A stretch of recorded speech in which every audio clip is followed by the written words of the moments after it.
واه درویش رسولی خو په بنګالیانو سمې کانې وکړې دا چې څنګه ولې ویډیو را سره تر پای وګورئ ګرانو زړه ته رانږدې مینوالو السلام علیکم.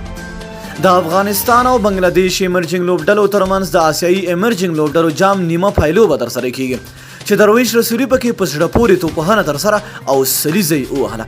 افغانستان د بنگلادیش لوبډلې ته 229 منډې هدف وټاکه. د لوبې په پیل کې پچه د بنگلادیش ایمرجنګ لوبډلې وګټله او لومړی د افغانستان ایمرجنګ لوبډلې ته د توپخانې بلنه ورکړه. د افغانستان له لوري د پیل توپوهونکي عبدالمالک او شاهد الله په 1 او 3 منډو وسوځېدل او همداراز ورپسې شوکت زمان هم یوازې 14 منډې ترلاسه کړې. خو تر هغه وروسته درویش رسولي په زړه پورې توپخانه ترسره کړه چې 114 منډې ترلاسه کړې او خپله سلیزه یې هم پوره کړه.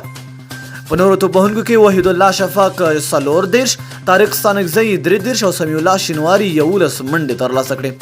د افغانستان ایمرجنګ لوبډلې په ټاکلو 500 اورونه کې د 9 لوبغاړو په سوځېدو 228 منډې وکړې او د بنگلادیش ایمرجنګ لوبډلې ته د 229 منډو هدف وټاکه.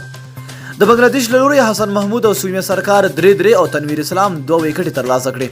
د یادولو ده چې د آسیایي ایمرجنګ لوبډلو جام په لومړۍ نیمه پایلو کې پاکستان د هند ایمرجنګ لوبډلې ته ماته ورکړه او پایلوبې ته لار پیدا کړه. همداراز په دویمه نیمه پایلوبه کې چې هر لوبډله بریا خپله کړه هغه د پاکستان ایمرجنګ لوبډلې سره پایلوبه کې مخامخ شي. اوس مهال د بنگلادیش توپخانه روانه ده د افغانستان د بریاو په هیله. نو ډیره مینه او مننه چې ویډیو مو را سره تر پایه ولیدله. تر بیا بلې ویډیو د الله په امان.